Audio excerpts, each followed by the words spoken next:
সাবেক প্রধানমন্ত্রী ও বিএনপির চেয়ারপারসন বেগম খালেদা জিয়ার বিরুদ্ধে করা জিয়া অরফানেজ ট্রাস্ট মামলার শুনানি ও যুক্তিতর্ক চলাকালে 2018 সালের ফেব্রুয়ারিতে আত্মপক্ষ সমর্থন করে আদালতে বক্তব্য দিয়েছিলেন খালেদা জিয়া। আজ আপনাদের জন্য পড়ছি এর দ্বিতীয় পর্ব। খালেদা জিয়া বলেছিলেন, আমি নিজেকে আইন ও বিচারের ঊর্ধ্বে মনে করি না। আমি শুধু এটুকু বলতে চাই, একই ধরনের মামলায় অভিযুক্ত হয়েও আরেকজন নেত্রী যেসব সুবিধা ভোগ করেছেন, আমি কখনো আদালতের কাছে তেমন সুবিধা দাবি করিনি। আমি দেশের একজন সাধারণ সিনিয়র সিটিজেনের প্রাপ্য অধিকারটুকু পেলেই খুশি। আইনসম্মতভাবে ন্যায় বিচার ছাড়া মাননীয় আদালতের কাছে আমার চাইবার আর কিছু নেই। আজ আমার প্রতি যে ধরনের আচরণ করা হচ্ছে তা আমার অবস্থান ও ভূমিকার সঙ্গে সামঞ্জস্যপূর্ণ কিনা এবং এর মাধ্যমে আমার প্রতি কোনো বৈষম্য করা হচ্ছে কিনা সেটাও আদালতের বিবেচনার বিষয় বলে মনে করি। এই উপমহাদেশে মহাত্মা গান্ধী, মাওলানা শওকত আলী, মোহাম্মদ আলী, নেতাজি সুভাষচন্দ্র বসু, চিত্তরঞ্জন দাস ও জওহরলাল নেহরুর মতো নেতাদেরও কোনো না কোনো সময় আদালতের রায়ে কারাদণ্ড ভোগ করতে হয়েছে। Nelson Mandela, Martin Luther King, Bertrand Russell, Benigno আকিনোর মতো মানুষদেরও কোনো না কোনো বিচারেই সাজা দেওয়া হয়েছে। তথাকথিত সেই সব রায়ের পেছনেও কোনো না কোনো যুক্তি, অজুহাত ও আইন দেখানো হয়েছিল। হযরত ইমাম আবু হানিফা ও সক্রেটিসের মতো মহামানবদেরও বিচারের নামেই সাজা দেওয়া হয়েছিল। সেই সব বিচারকে কি বিশ্ববাসী ন্যায় বিচার বলে মেনে নিয়েছে? ইতিহাসের ধোপে সেসব রায় কি টিকেছে? যাদেরকে অপরাধী সাব্যস্ত করে সাজা দেওয়া হয়েছিল, বিশ্ব মানবতা ও ইতিহাস তাদের দিয়েছে অপরিমেয় মহিমা। ইতিহাস রায় দিয়েছে, নিরপরাধকে অপরাধী সাব্যস্ত করে যারা রায় দিয়েছিলেন তারাই প্রকৃত অপরাধী। তাদের জন্য পারলৌকিক সাজা তো নির্ধারিত আছেই। এই পৃথিবীতেও তাদের নাম ও স্মৃতি যুগ যুগ ধরে অগণিত মানুষের ঘৃণা ও ধিক্কার কুড়াচ্ছে। এই জগৎ যতদিন থাকবে, মানুষ যতদিন থাকবে, ইতিহাস যতদিন পাঠ করা হবে এবং যতদিন মানুষের স্মৃতি থাকবে, ততদিনই তাদের প্রতি চলতে থাকবে এই ঘৃণা ও ধিক্কার। মাননীয় আদালত ইতিহাসের এইসব শিক্ষা থেকে কেউ কেউ শিক্ষা নেন, আবার কেউ কেউ কোনো শিক্ষা গ্রহণ করেন না। যারা শিক্ষা নেন, মানুষ ইতিহাস তাদের সম্মানিত করে, আর যারা কোনো শিক্ষা নেন না তাদের ঠাঁই হয় ইতিহাস রাস্তা করে আর মানুষের ঘৃণা ও ধিক্কারে। সময়ের পরিক্রমায় আজকের সময়ে একসময় ইতিহাস হবে। আলোচ্য এই মামলাও নিশ্চয়ই ইতিহাসের এক অমূল্য উপকরণ হবে। কাজেই এই পটভূমিতে আপনি ইতিহাসের শিক্ষা থেকে কোনো শিক্ষা গ্রহণ করবেন কিনা সেই সিদ্ধান্ত আপনাকেই নিতে হবে। এর জন্য আপনাকে নির্ভর করতে হবে সুবিবেচনা, প্রজ্ঞা, দূরদর্শিতা, সাহস ও সততার উপর। অনাগত দিন বলে দেবে আইন ও বিবেক দ্বারা পরিচালিত হয়ে আপনি সঠিক সিদ্ধান্তটি নিতে পেরেছিলেন কিনা। মতবৈচিত্র্যের মধ্যে ঐক্য ও সমন্বয়ই হচ্ছে গণতান্ত্রিক সমাজের সৌন্দর্য। মাননীয় আদালত, আপনিও নিশ্চয়ই আমার সঙ্গে একমত হবেন যে মতবৈচিত্র্যের মধ্যে ঐক্য ও সমন্বয়ই হচ্ছে গণতান্ত্রিক সমাজের সৌন্দর্য। ভিন্নমত দলন ও দমন নয়, প্রতিশোধ ও প্রতিহিংসা নয়, বরং ভিন্নমতের প্রতি শ্রদ্ধা ও সহাবস্থানকে উৎসাহিত না করলে গণতন্ত্র টেকানো যায় না। আমরা সে কথা জানি, বুঝি এবং মানি। আপনি জানেন রাজনৈতিক প্রতিদ্বন্দ্বী পক্ষগুলোর মধ্যে ভিন্নমত ও দাবি আদায়ের পন্থা এদেশে বারবার কতটা সহিংস হয়ে উঠেছে। আমি বেশি পেছনে ফিরে যাব না, সাম্প্রতিক অতীত থেকেই আমি কিছু উদাহরণ দেব। আজ যারা ক্ষমতায় আছে সেই আওয়ামী লীগ জাতীয় পার্টি এবং তাদের এক সময়কার ঘনিষ্ঠ মিত্র ও সহযোগী জামাত ইসলামী মিলে দেশে কী ধরনের পরিস্থিতি সৃষ্টি করেছিল তা আপনি জানেন। নির্দলীয়, নিরপেক্ষ তত্ত্বাবধায়ক সরকারের অধীনে জাতীয় সংসদের নির্বাচনের বিধানের দাবিতে তারা আন্দোলনের নামে দেশে কি সহিংস হানাহানি ও নৈরাজ্যকর অবস্থা সৃষ্টি করেছিল তা সকলেই জানে। দিনের পর দিন হরতাল, অবরোধে তারা জনজীবনকে অচল করেছে।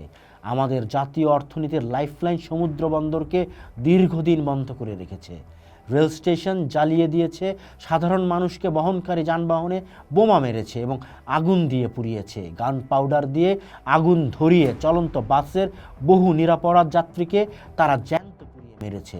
বিভিন্নভাবে আরও বহু মানুষকে হত্যা করা হয়েছে। কর্তব্যরত পুলিশ অফিসারের মাথা তারা ইট দিয়ে দিয়েছে।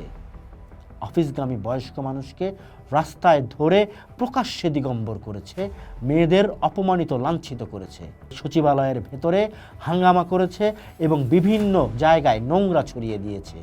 দীর্ঘদিন ধরে রাস্তা অবরোধ করে টানা অবস্থান নিয়ে জনচলাচল বন্ধ রেখেছে, সিভিল প্রশাসনে বিদ্রোহ ও বিশৃঙ্খলা উস্কে দিয়েছে, সর্বোপরি গণতন্ত্র ধ্বংস করে সশস্ত্র বাহিনীকে ক্ষমতা দখলের জন্য প্রকাশ্যে উস্কানি দিয়েছে। আমি বিস্তারিত বিবরণ দিতে চাই না। 2001 সালে জনগণের বিপুল ভোটে নির্বাচিত হয়ে আমি আবারও সরকারে আসি। তারপর আবারও শুরু হলো রাজপথে আন্দোলনের নামে সহিংস হানাহানি, যা আমাদের পুরো মেয়াদে অব্যাহত ছিল। সেই সহিংসতা থেকে পুলিশ, বিচার বিভাগ, সুপ্রিম কোর্ট, প্রধান বিচারপতির এজলাস পর্যন্ত কোনো কিছুই রেহাই পায়নি। সেই ধারাবাহিক সন্ত্রাসের পরিসমাপ্তি ঘটে প্রকাশ্য রাজপথে পৈশাচিক কায়দায় লগি বৈঠা দিয়ে পিটিয়ে অনেক মানুষকে করার মধ্য দিয়ে। এসব কর্মকাণ্ডের পরিণামও শুভ হয়নি। হানাহানি অজুহাতে জাতীয় নির্বাচনের প্রক্রিয়াকে স্থগিত করে তখনকার সেনাপ্রধান অবৈধভাবে ক্ষমতা দখল করে নেন। তার অনুগত একটি গোষ্ঠীকে নিয়ে তথাকথিত তত্ত্বাবধায়ক সরকার বা জরুরি সরকার গঠন করে। তাদের সামনে রেখে সেনাপ্রধান সব কিছু নিয়ন্ত্রণ করতে থাকেন। নির্বাচন পিছিয়ে সেই অবৈধ শাসনকে 2 বছর পর্যন্ত প্রলম্বিত করা হয়। আপনি জানেন, আমি এই অবৈধ প্রক্রিয়াকে সমর্থন করিনি, বরং এখন যারা জনগণের ভোট ছাড়াই অবৈধভাবে ক্ষমতায় অধিষ্ঠিত, তারাই সেদিন বিপুল উৎসাহ ও উল্লাস নিয়ে সেদিনের অবৈধদের সমর্থন করেছিলেন, বলেছিলেন ওটা তাদেরই আন্দোলনের ফসল। কিন্তু অল্প সময়ের মধ্যেই এই অবৈধ শাসকদের আসল চেহারা ও উদ্দেশ্য সকলের সামনে পরিষ্কার হয়ে যায়। আমি এবং শেখ হাসিনা এই দুইজনকেই জোর করে মাইনাস করার উদ্দেশ্যে তারা সব ধরনের তৎপরতা শুরু করে। আমাকে গৃহবন্দী করা হয়। বিদেশ সফররত শেখ হাসিনার দেশে ফেরার উপর নিষেধাজ্ঞা জারি করা হয়। তিনি দেশে ফিরে এলে তাকে গ্রেপ্তার করা হয়। আদালত প্রাঙ্গণে তিনি চরম অশোভন আচরণের শিকার হন। আমি কিন্তু তখন চুপ করে থাকতে পারতাম, কিন্তু অন্যায়কে আমি মেনে নেইনি। গৃহবন্দী অবস্থা থেকে আমি শেখ হাসিনার প্রতি সেই অন্যায় আচরণের তীব্র প্রতিবাদ জানিয়েছিলাম। আমি আমার বিবৃতিতে তার মুক্তির দাবি করেছিলাম। এই প্রসঙ্গে সেই সময়কার কিছু কথা বলতে হয়। আমার নিজের ও পরিবারের নিরাপত্তার কথা ভাবিনি। মঈনুদ্দিন ফখরুদ্দিনের জরুরি সরকার কোনো বৈধ সরকার ছিল না। সেই সরকার সংবিধান অনুযায়ী গঠিত হয়নি। জোর করে অস্ত্রের মুখে তারা ক্ষমতা নিয়েছিল। প্রায় 2 বছর জরুরি অবস্থা জারি করে অবৈধভাবে ক্ষমতায় ছিল।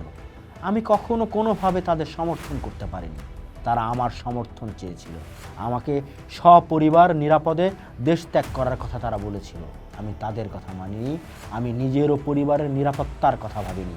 আমি তাদের স্পষ্ট ভাষায় বলেছি, বাংলাদেশের বাইরে আমার কোনো ঠিকানা নেই। জীবনে মরণে আমি বাংলাদেশেই থাকতে চাই। শেখ হাসিনা এবং আওয়ামী লীগ সেই অবৈধ সরকারকেই সমর্থন করেছিল। তারা তাদের শপথ গ্রহণ অনুষ্ঠানেও সানন্দে যোগ দিয়েছিলেন। তাদের পরামর্শে শেখ হাসিনা দেশ ছেড়েছিলেন। যাওয়ার সময় বিমানবন্দরে সাংবাদিকদের কাছে বলে গিয়েছিলেন যে সেই অবৈধ সরকার তাদেরই আন্দোলনের ফসল। তিনি তাদের সকল কাজের বৈধতা দেওয়ার অঙ্গীকার করেছিলেন। এমনকি শহীদ প্রেসিডেন্ট জিয়াউর রহমান ও আমার বড় ছেলে তারেক রহমানের দিকে ইঙ্গিত করে তাকে গ্রেপ্তার করার জন্য সেই অবৈধ সরকারের প্রতি আহ্বান জানিয়েছিলেন। তারেক রহমান পঙ্গু হয়ে এখনও বিদেশে চিকিৎসাধীন। মাননীয় আদালত, আপনি জানেন, ফখরুদ্দিন মঈনুদ্দিনের অবৈধ সরকার মিথ্যা মামলায় আমাকে এবং আমার 2 ছেলেকে গ্রেপ্তার করেছিল। বন্দি অবস্থায় পৈশাচিক নির্যাতন চালিয়ে তাদের হত্যার চেষ্টা করা হয়েছিল। আমার বড় ছেলে তারেক রহমান সেই নির্যাতনে পঙ্গু হয়ে এখনও বিদেশে চিকিৎসাধীন। আমার ছোট ছেলেটি আর সুস্থ স্বাভাবিক জীবন ফিরে পায়নি। বিদেশে চিকিৎসাধীন অবস্থায় সে অকালে আমাদের ছেড়ে চিরবিদায় নিয়েছে। সন্তানের অকাল মৃত্যু, সেই দুঃসহ ব্যথা বুকে চেপে আমি এখনও দেশের জন্য, মানুষের জন্য কাজ করে যাচ্ছি। আমি আমার পদে আসীন থাকার সময় কারো কোনো অর্থের দ্বারা ব্যক্তিগতভাবে লাভবান হইনি কিংবা কাউকে অর্থনৈতিকভাবে লাভবান করিনি। আমি আমার পদে আসীন থেকে নিষ্ঠার সঙ্গে দায়িত্ব পালন করেছি। কোনো আইন ভঙ্গ ও অপরাধ করিনি। আমি সম্পূর্ণ নির্দোষ এবং এ মামলায় বেকসুর খালাস পাওয়ার যোগ্য। আমি আমার বক্তব্য শেষ করছি পবিত্র কোরআনের সূরা নিসার 135 নম্বর আয়াতের বাংলা তর্জমার কথা উল্লেখ করে। হে ইমানদারগণ, তোমরা ন্যায়ের পথে প্রতিষ্ঠিত থাকো, আল্লাহর ওয়াস্তে ন্যায় সঙ্গত সাক্ষ্য দান করো।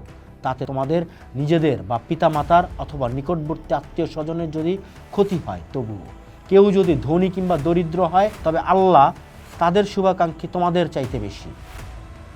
অতএব তোমরা বিচার করতে গিয়ে রিপুর কামনা বাসনার অনুসরণ করো না।